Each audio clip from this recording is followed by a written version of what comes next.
আমাদের উপজেলা চেয়ারম্যান সাহেব মাহফিলটির জন্য সর্বোচ্চ নৈতিক সমর্থন, এবং আমি দেখেছি মতলব থানা ভারপ্রাপ্ত কর্মকর্তা যিনি নিজে আমাকে রিসিভ করেছেন তার ফোর্স নিয়ে কোরআনের মাহফিলের, আল্লাহর কোরআনের মাহফিলের প্রতি এতটুক যাদের আন্তরিকতা, আমি দোয়া করি আল্লাহ তাদের জীবনটাকে উজ্জ্বল করে দেখ, দুনিয়াতেও তাদেরকে কল্যাণ দেখ, পরকালের মুক্তি দেখ। এবং পুলিশ সুপার যিনি সার্কেল, তিনিও মাহফিলটির পক্ষে যথেষ্ট আলহামদুলিল্লাহ নৈতিক সমর্থন দিয়েছেন। আমাদের পাটওয়ারি সাহেব তো আমাকে খুব জোর জবরদস্তি করে মাহফিলটা কনফার্ম করিয়েছেন। সবার জন্য আমি দোয়া চাই, মাদ্রাসার জন্য দোয়া চাই, এবং আরও দোয়া চাই আমাদের বংশের মুরব্বী মৌলানা শফি আহমদ সিদ্দিকী জনপুরি আপনাদের এলাকাতে আসেন, দোয়া করবেন যেন আসতে পারে। ওয়াজ মাহফিল করলে লাভ আছেই। অনেকের এখন বাংলাদেশে চুলকানি আছে, কিছু ডেসপারেট নেতা, কিছু বুদ্ধিজীবীদের চুলকানি হচ্ছে এত মাহফিল হয় কেন, এখন তো আর যাত্রা হয় না, পালাগান হয় না, আউল বাউল ফাউলদের ভাত উঠে গেছে, এতে তাদের গাত্রদাহ হচ্ছে। বুদ্ধিজীবীরা ভালো করে মনে রাখবা, এটা বাংলাদেশ। এই দেশে 1000 বছর আগে ইখতিয়ার উদ্দিন মোহাম্মদ বখতিয়ার খলজির হাতে ইসলামের ঝান্ডা প্রবেশ করেছে।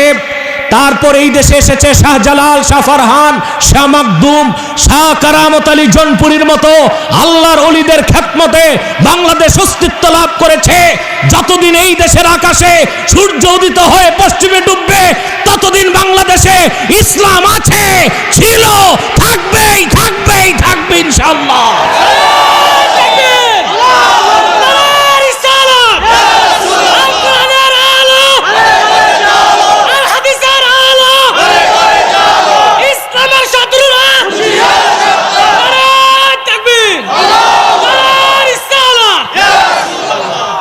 ইসলাম ভালো না লাগলে, ওয়াজ শুনতে ভালো না লাগলে, যে দেশে ওয়াজ হয় না ওই দেশে যাও। তবে ইসলামের সাথে বিরোধিতা করলে জমিন ছোট হয়ে যায়, কোন দেশে জায়গা হয় না। আল্লাহর লানত যখন আসে, অভিশপ্ত হয় মানুষ, ওটা পাগলা কুকুরের মতো হয়ে যায়। পাগলা কুকুর কেউ রাখতে চায় না, ঠিক কিনা? অতএব মুসলমান, ওয়াজ মাহফিল ছিল, আছে, থাকবে, এটা হবেই, এটা বন্ধ করা সম্ভব হবে না। যেদিন মনে করবেন বাংলাদেশে ওয়াজ মাহফিল হবে না, মাদ্রাসা বন্ধ, মসজিদ বন্ধ, ওই দিন মনে করবেন বাংলাদেশ নামক রাষ্ট্রটার অস্তিত্ব বিপন্ন হতে আর সময় বাকি নাই। তাহলে মেসেজ কি নিয়ে যাবেন? এত কথা যে বললাম, একটাই, যে আমাদের সকল তন্ত্রমন্ত্র, মতবাদ, দল, নেতা, দেশ, নিজের জীবনের চেয়েও প্রিয় হবে আমাদের কাছে দিন। মনে থাকবে, এই দিনের সুমহান স্বার্থের বিপক্ষে কাউকে আমরা ছাড় দিব না, কারো সাথে আপোষ করব না। রাজি আছেন? আল্লাহ কবুল করুক, মঞ্জুর করুক। যদি আল্লাহ আমাকে বাঁচিয়ে রাখেন, আগামী বছর রাতে হয়তোবা ইনশাল্লাহ এখানে সাক্ষাৎ হতে পারে আপনাদের সাথে। আজকে তো কথা ছিল আমার আকাশপথে আসব, কিন্তু এভিয়েশন কোম্পানির কিছু সমস্যার কারণে ফ্লাইট ক্যান্সেল করতে হয়েছে আমাকে। কিন্তু নাও তো এসে পারি না, কারণ আপনারা এতগুলো লোক অপেক্ষায় ছিলেন। পরে বাধ্য হয়ে আমি স্পিড বোটে নদী পথে এসেছি, অন্তত ওয়াদাটা রক্ষা করতে, যে এবার যে দোয়াটা নিয়ে আসি, আগামীতে আবার সুযোগ থাকবে 1 বছর পরে রাতে আসবো ইনশাল্লাহ, যদি আল্লাহ কবুল করেন। তবে এই স্পিড বোটে আসতে যে আমার খুব ঠান্ডা লেগে গেছে, এবং অনেকটা আমি কষ্ট সাফার করেছি। তারপরও এই দুপুরবেলা না খেয়ে আপনারা হাজার হাজার লোক বসে আছেন, আমার কষ্টটা ম্লান হয়ে গেছে, আমার সমস্ত দুঃখ কষ্ট সব ঝেড়ে মুছে সাফ হয়ে গেছে আপনাদের উজ্জ্বল চেহারাগুলো দেখে, আলহামদুলিল্লাহ। আজকে সময় তো খুব সংকীর্ণ, একটু পরে আসরের আজান হবে, তবে আপনারা যথেষ্ট সময় পাবেন আসর নামাজ পড়ার। এখানেও পড়তে পারবেন, মসজিদও পড়তে পারবেন। আমি আজকে আপনাদের সামনে সূরা আলে ইমরান থেকে 19 নম্বর আয়াতের অংশ বিশেষ তেলাওয়াত করেছি। এই অংশটুকুন কেন্দ্র করে নির্ভরযোগ্য মুফাসসির ও মুহাদ্দিসগণের দৃষ্টিকোণ থেকে খুব সংক্ষেপে কিছু কথা আপনাদেরকে বলবো। যেহেতু সময় খুব টাইট অ্যান্ড পেক, সেজন্য আমাকে ডিস্টার্ব করা যাবে না, সহজে কথাগুলো বুঝতে হবে। পারবেন তো ইনশাল্লাহ? বাকি যে ভাইরা দাঁড়িয়ে আছেন, আমি জানি সেখানে বিছানা নেই। মাহফিল কমিটির নিয়ত ছোট ছিল, ভাবছে লোক হয় কিনা বিছানা কম, কিন্তু আল্লাহ তো লোক বেশি দিচ্ছেন, আরো বিছানা দরকার ছিল, আরো ব্যবস্থাপনা দরকার ছিল। তা আপনারা তো মাটির মানুষ, আল্লাহর কোরআনের মহব্বতে মাটিতে বসেন না একটু?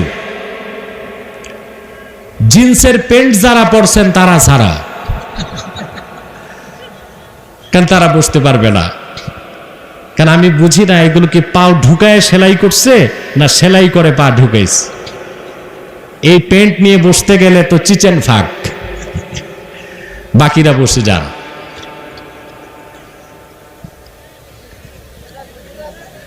সম্মানিত সুধী, আল্লাহ রাব্বুল আলামিন আল্লাহ তাআলা ইরশাদ করেছেন, ইন্নাদ-দীনা ইনদাল্লাহিল ইসলাম। বসতে যেয়ে তো আরেক তুফান করতেছেন, চুপচাপ বসেন না দাঁড়াই থাকেন, ডিস্টার্ব করবেন না। আল্লাহ বলেছেন ইন্নাদ-দীনা ইনদাল্লাহিল ইসলাম। আল্লাহ তাআলা বলেন ইন্নাদ-দীনা ইনদাল্লাহিল ইসলাম, নিশ্চয় একমাত্র আল্লাহর কাছে স্বীকৃত মনোনীত দিন জীবন ব্যবস্থা হলো ইসলাম। খুশি হইলেন না? একটু বড় শ্বাস নিয়ে বলেন আলহামদুলিল্লাহ। আল্লাহর মনোনীত দিনের নাম কি? দিন অর্থ তো বুঝেন, এই যে এখন দিন, এই দিন নাকি? আরেকটা অর্থ আমরা বুঝি, দিন অর্থ ধর্ম নাকি? আসলে কোরআন শরীফে আল্লাহ তাআলা চারটি জিনিসকে দিন বলেছেন। কয়টি? আল্লাহ তাআলা কর্মফলকে দিন বলেছেন, পুরস্কারকে। যেমন আল্লাহ তাআলা বলেন আলহামদুলিল্লাহি রাব্বিল আলামিন আর রহমানির রহিম মালিকি ইয়াউমিদ্দিন। আল্লাহ হচ্ছেন মালিক ইয়াউমিদ্দিন, বিচার দিনের মালিক। এখানে দিন হচ্ছে ইয়াউমিল জাযা, যেই দিন আল্লাহ মানুষকে কর্মফল দিবেন, সেই দিনের মালিক। তো দিনের একটি অর্থ হচ্ছে কর্মফল। অর্থ কি? জোরে বলেন। এজন্য আরবিতে বলা হয় কামা তাদিনু তুদান, যেমন কর্ম তেমন ফল। চুপচাপ থাকে। দিনের আরেকটি অর্থ হচ্ছে ঈমান। ঈমানকে আল্লাহ দিন বলছেন। যেমন আল্লাহ তাআলা বলেন ওয়ামান ইয়াবতাগি গায়রাল ইসলামি দীনান ফালান ইউকবালা মিনহু ওয়া হুয়া ফিল আখিরাতি মিনাল খাসিরিন। আর যে ব্যক্তি মুহাম্মদ সাল্লাল্লাহু আলাইহি ওয়াসাল্লামের শরীয়তকে বিশ্বাস করবে না, ঈমান আনবে না, তার কোনো নেক আমল, তার নামাজ, তার রোজা, তার যাকাত, তার সদকা কোনো কিছু কবুল হবে না, বরং কাল কিয়ামতের দিন সে ক্ষতিগ্রস্তদের কাতারে শামিল হয়ে যাবে। এখানে দিন অর্থ কি?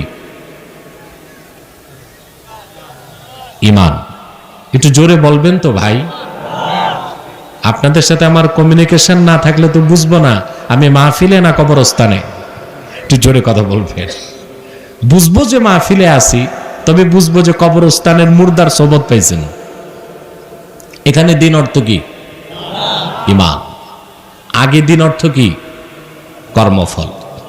আল্লাহ তাআলা ইবাদতকে, ইতাআতকে দিন বলেছেন। যেমন আল্লাহ তাআলা বলেন وَمَا أُمِرُوا إِلَّا لِيَعْبُدُوا اللَّهَ مُخْلِصِينَ لَهُ الدِّينَ। এখানে দিন অর্থ ইবাদত, ইতাআত, অর্থাৎ ইখলাস হচ্ছে ইবাদত একমাত্র হবে কার জন্য? এখানে দিন অর্থ কি? ইবাদত। অর্থ কি?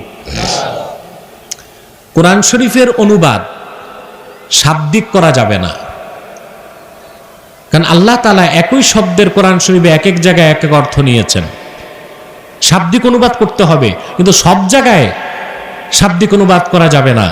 অভিধান দেখে আপনি কোরআন শরীফের অনুবাদ করবেন, ফতুয়া দিবেন, তা চলবে না। আপনাকে কোরআন শরীফের অর্থ গ্রহণ করতে হবে হাদিস থেকে এবং নির্ভরযোগ্য মুফাসসিরদের ব্যাখ্যা থেকে। কথা বুঝতে পারছেন? তাহলে দিন শব্দের কয়টা অর্থ পেলেন? তিনটা। আবার যেমন আল্লাহ এক জায়গায় বলেছেন লাকুম দীনুকুম ওয়ালিয়া দিন।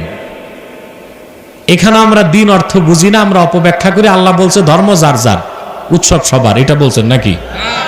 না, এখানে দিন অর্থ ধর্মের কথা বলা হয় নাই। এখানে দিন অর্থ কর্মফল, অর্থাৎ লাকুম দীনুকুম ওয়ালিয়া দিন অর্থ হচ্ছে তোমরা যেই শিরক কুফর করছো কাফেররা, এটার কর্মফল তোমরা পাবা, শাস্তি। ওয়ালিয়া দিন, আর আমি যে তাওহীদের কথা বলছি এটার মহা পুরস্কার আল্লাহ আমাকে দিবেন। এখানে দিন অর্থ কি আর আমরা অর্থ করি কি? তা বলতেও তো ভুল বলি যে আল্লাহ বলছেন যার যার ধর্ম তার তার, লাকুম দীনুকুম ওয়ালিয়া দিন, সহিহ আল বুখারী। এটা কি সহিহ বুখারীতে আসছে না কোরআন শরীফে? আবার বলে ইন্নামাল আমালু বিন্নিয়াত, আল কোরআন। কোনটা কোরআন শরীফে তাও জানি না, কোনটা বুখারী শরীফে তাও জানি না। তাহলে দিনের অর্থ তিনটা পেলাম। ইন্নাদ-দীনা ইনদাল্লাহিল ইসলাম, এইখানে দিন অর্থ হলো জীবন বিধান। সেই জীবন বিধান হলো মুহাম্মদ সাল্লাল্লাহু আলাইহি সাল্লামের আনিত মহাসত্য দিন ইসলাম, শরীআতে মুহাম্মাদি। কয়টা অর্থ পেলাম? জোরে বলেন। এক, দিন অর্থ কর্মফল, দিন অর্থ ঈমান, দিন অর্থ ইবাদত, দিন অর্থ জীবন বিধান। ঠিক কিনা? এখন আল্লাহ তাআলা স্পষ্ট করে দিলেন জীবন বিধান হিসেবে একমাত্র আল্লাহর কাছে স্বীকৃত মনোনীত হলো ইসলাম। আর সবকিছুকে আল্লাহ তাআলা রহিত করে দিয়েছেন। কি করে দিয়েছেন? সূরা মায়দাতে আল্লাহ তাআলা বলেছেন আল ইয়াওমা আকমালতু লাকুম দীনাকুম ওয়া আতমামতু আলাইকুম নি'মাতি ওয়া রাদিতু লাকুমুল ইসলামা দীনা। আজকের এই আরাফার ময়দানে হজের দিনে আমি শুক্রবার দিন আমি তোমাদের জন্য আমার ইসলামকে পরিপূর্ণ করে দিলাম, দিনকে পরিপূর্ণ করে দিলাম। ওয়া আতমামতু আলাইকুম নি'মাতি, তোমাদের উপর আমার নেয়ামতকে পরিসমাপ্ত করলাম। ওয়া রাদিতু লাকুমুল ইসলামা দীনা, আর একমাত্র আমি আমার রাসূলের রক্ত ঝরা দিন ইসলামকে দিন হিসেবে, ধর্ম হিসেবে, জীবন ব্যবস্থা হিসেবে স্বীকৃতি দিলাম। এই কথায় বিশ্বাস আছে? না থাকলে মুসলমান হবেন না কাফের হবেন? বিশ্বাস আছে? বিশ্বাস আছে, কাজে বাস্তবায়ন নাই। ঠিক কিনা?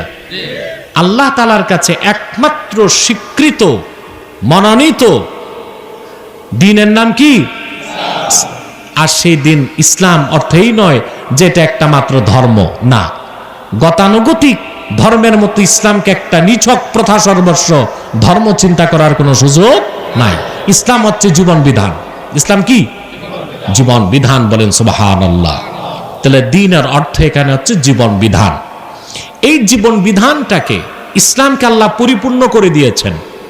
শুধু পরিপূর্ণ করছেন তা না, পরিসমাপ্ত করছেন। সুবহানাল্লাহ। একটি হচ্ছে ইকমাল, আরেকটি হচ্ছে ইতমাম। ইকমাল হচ্ছে পরিপূর্ণ করা, আর ইতমাম হচ্ছে পরিসমাপ্ত করা। আপনি কোরআন শরীফ পড়তেছেন সূরা ইয়াসিন, একজন লোক এসে জরুরি ডাকলো, আপনি পড়া বন্ধ করে চলে গেলেন, শেষ করলেন না। আপনি কাজটা পরিপূর্ণ করছেন কিন্তু পরিসমাপ্ত। বুঝতেছেন? আল্লাহ এটা বলেন নাই। আল্লাহ বলেছেন আমি মুহাম্মদ সাল্লাল্লাহু আলাইহি ওয়াসাল্লামের দিনকে পরিপূর্ণ করেছি এবং পরিসমাপ্ত করেছি। তার মানে মানুষ তার ইহকালীন কল্যাণ, পরকালীন মুক্তির জন্য সব সমস্যার সমাধান দিন ইসলাম থেকেই খুঁজে নেবে। এই দিনকে যারা অনুসরণ করবে তাদের পৃথিবীতে মুক্তির জন্য কোনো অন্য মানুষের তন্ত্রমন্ত্র মতবাদ, অন্য কোনো মতাদর্শের প্রয়োজন হবে না। অন্য কারো কাছে হাত পাততে হবে না, ইসলামকে আমি পরিপূর্ণ করে দিয়েছি, পরিসমাপ্তির সাথে পরিপূর্ণ করে দিয়েছি। বলেন সুবহান। আপনারা সৌভাগ্যবান যে সেই দ্বীন ইসলামের অনুসারী হতে পেরেছেন, ঠিক কিনা? এই দ্বীন ইসলামের অনুসারী হয়ে আপনার মর্যাদাটা কোথায় গেছে তা কি আপনি একটু জানেন? জানেন না। জানবেন কেমন করে? চিন্তা করার সুযোগ তো পান না। এক ক্ষুধার্ত বাঘ, বুঝলেন, তার বাচ্চা কাচ্চা নিয়ে শিকার করতে গেছে। শিকার করে যখন ফিরে আসছে, বাঘের বাচ্চা একটা ভেড়ার পালের মধ্যে রয়ে গেছে, এটা আসতে পারে নাই। ভেড়ারা তো খুব খুশি, যাক বাঘের বাচ্চা আমাদের সাথে আছে, আমাদেরকে আর কাছে আসি কি। বাঘের বাচ্চা ভেড়ার বাচ্চার সাথে ধীরে ধীরে বড় হয়েছে, দেখতে শুনতে বাঘের মতো, খাসলতেছে ভেড়ার মতো। সত্যিকার বাঘ এসে একদিন যখন হানা দিছে, ভেড়ার পাল দৌড়ায়, বাঘের বাচ্চাও দৌড়ায়। বাঘ চিন্তায় পড়ে গেছে যে আমারে দেখলে তো ভেড়া দৌড়াবে, বাঘ দৌড়ায় কেন? খুব কষ্ট করে বাঘ শিকার আর করে নেই সেই দিন। নিজের জাতি ভাই যে বাঘ, এটারে ধরছে।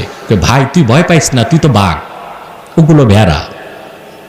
কি কো, আমি তো ভেড়া। কয় না, তুই বাঘ। বিশ্বাস করে না।